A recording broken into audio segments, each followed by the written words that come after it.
Sultan Mehmed II helped the Eastern Orthodox Church by restoring the Greek Orthodox Patriarchate of Constantinople after conquering the city, granting the Orthodox community protection under Ottoman rule and thus an escape from Catholic dominance in the region. This decision was made to help repopulate the city and recognize the authority of the Eastern Orthodox Church, which was distinct from the Catholic Church.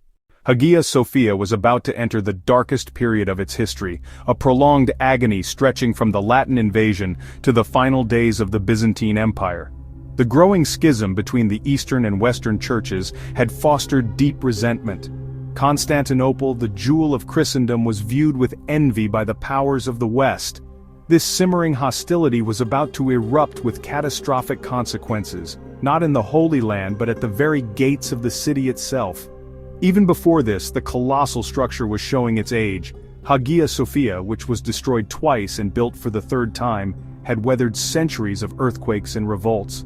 Its sheer scale was a constant engineering challenge, and the empire, strained by warfare, struggled to fund the necessary maintenance. Parts of the structure had already collapsed due to neglect and architectural errors.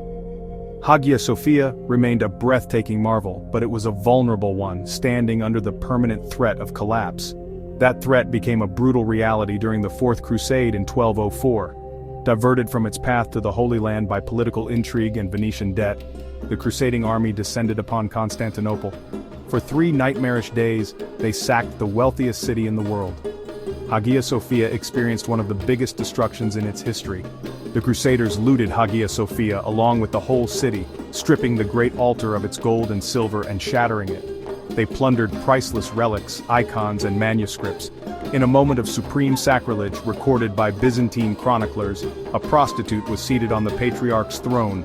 Countless treasures were carted away to the west, forever lost to the city. During the Latin occupation that lasted from 1204 to 1261 in Istanbul, Hagia Sophia was converted into a cathedral attached to the Roman Catholic Church, and a Venetian patriarch was installed. The Doge of Venice, Enrico Dandolo, a key architect of the city's downfall, was even buried inside. When the Eastern Roman administration was re-established in Istanbul, they found their great church in a ruinous state. The restored empire was impoverished and lacked the resources for a full restoration. Desperate repairs were made to try and preserve the Hagia Sophia. However, the repairs were insufficient. The damage was too deep, and in 1346 the eastern archivolt of the Hagia Sophia and a part of the dome collapsed, a devastating symbol of the empire's own terminal decline. The building remained under this permanent threat of total collapse until the conquest of Istanbul by Fatih Sultan Mehmed Khan. The story of Hagia Sophia is one of extraordinary resilience, a testament to faith and imperial power that saw it rise from ashes not once, but twice. The magnificent structure we see today is, in fact, the third church to stand on this sacred ground, a site deliberately chosen on the first and most prominent of Constantinople's 7 hills, the very heart of the new Christian empire. Each iteration was a reflection of its era, and each met a fiery end, paving the way for an even grander successor. The first chapter began with Emperor Constantine the Great, the founder of Constantinople, and the man who set the Roman Empire on its path to Christianity. He initiated the construction of a great church, a traditional Latin-style basilica with a wooden roof and stone walls. It was a monumental undertaking, but it was his son, Constantius II, who saw it to completion, inaugurating the Megale Ecclesia, or Great Church, in the year 360. For over 4 decades it served as the city's principal cathedral. However, its fate was sealed by political turmoil. In 404, riots erupted following the controversial exile of the popular and outspoken patriarch John Chrysostom. In the ensuing chaos, the great church was consumed by fire, leaving no trace of its existence behind. The desire for a grand cathedral on this spot, however, was unquenchable. Just over a decade later, in 415, Emperor Theodosius II commissioned and dedicated a new Hagia Sophia on the very same site. This second church was another magnificent basilica, larger and more richly decorated than the first, featuring a grand monumental entrance and a wooden roof. For more than a century, it stood as the center of Orthodox Christianity. Remarkably, a few marble reliefs from Theodosius's structure have survived the ravages of time and are still visible today, offering a tangible link to this long-vanished building.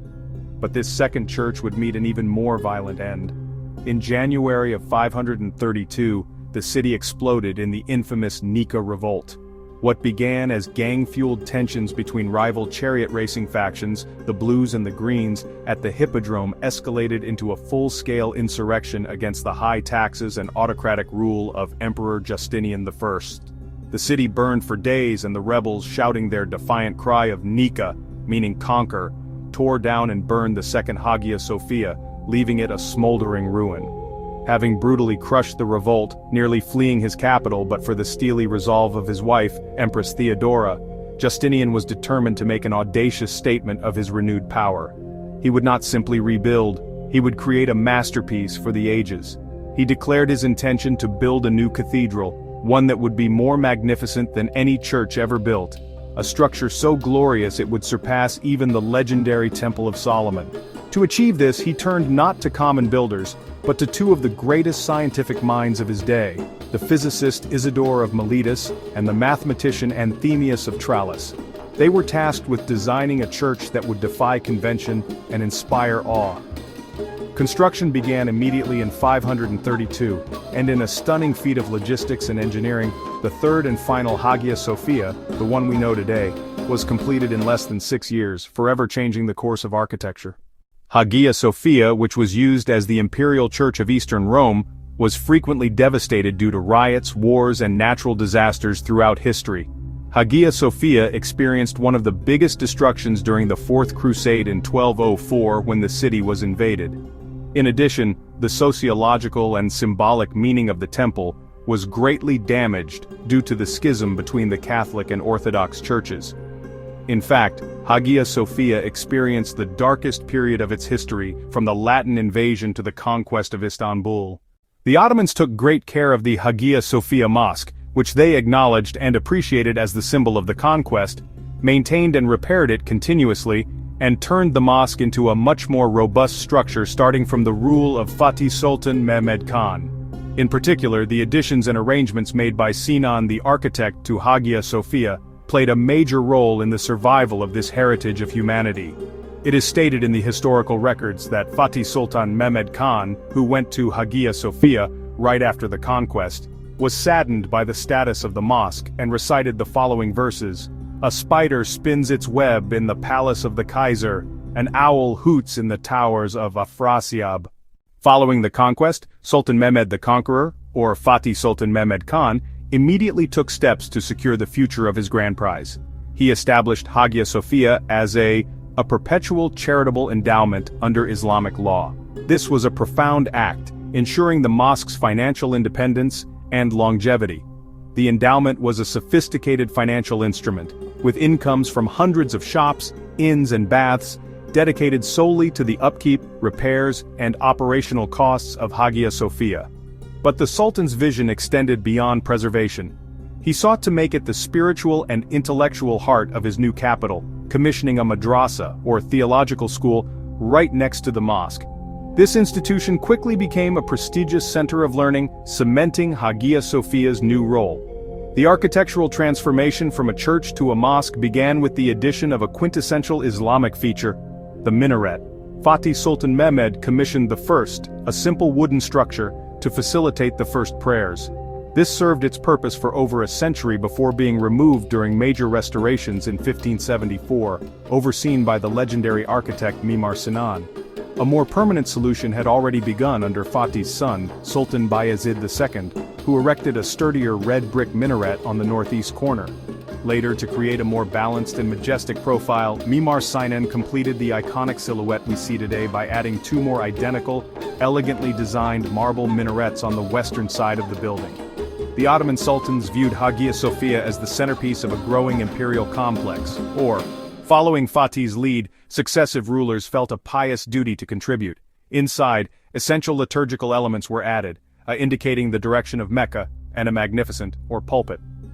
Outside, the complex grew with ornate for ablutions, a library founded by Sultan Mahmud I housing precious manuscripts, and an or soup kitchen, which provided free meals to the poor and fulfilled a crucial social function.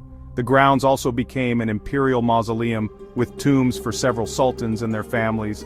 The Ottomans also turned their attention to the vast interior, layering their own artistic traditions onto the Byzantine canvas. While many Christian figural mosaics were covered with plaster, an act that inadvertently preserved them, a new sacred art flourished: calligraphy.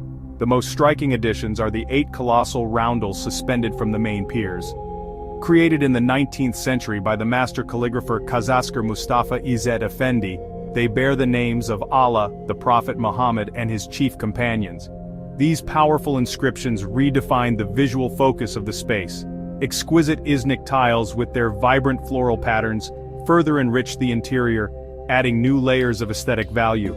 Thus, the story of Hagia Sophia in the Ottoman era is one of profound transformation, but also of careful preservation and enrichment. It was not simply a conversion, but a centuries-long project of adaptation. While reshaping the building to serve as their premier imperial mosque, the Ottomans also acted as its custodians, repairing its ancient structure and ensuring its survival. They engaged in a dialogue with the building's past, creating a unique synthesis of two great civilizations and passing on this common heritage of humanity. Hagia Sophia, which was converted into a mosque with the conquest and served as a mosque for 481 years, was closed off to the public after the restoration work started in the 1930s. Then it was turned into a museum with a cabinet decree dated November 24, 1934. The Council of State reversed the cabinet decree in question on July 10, 2020.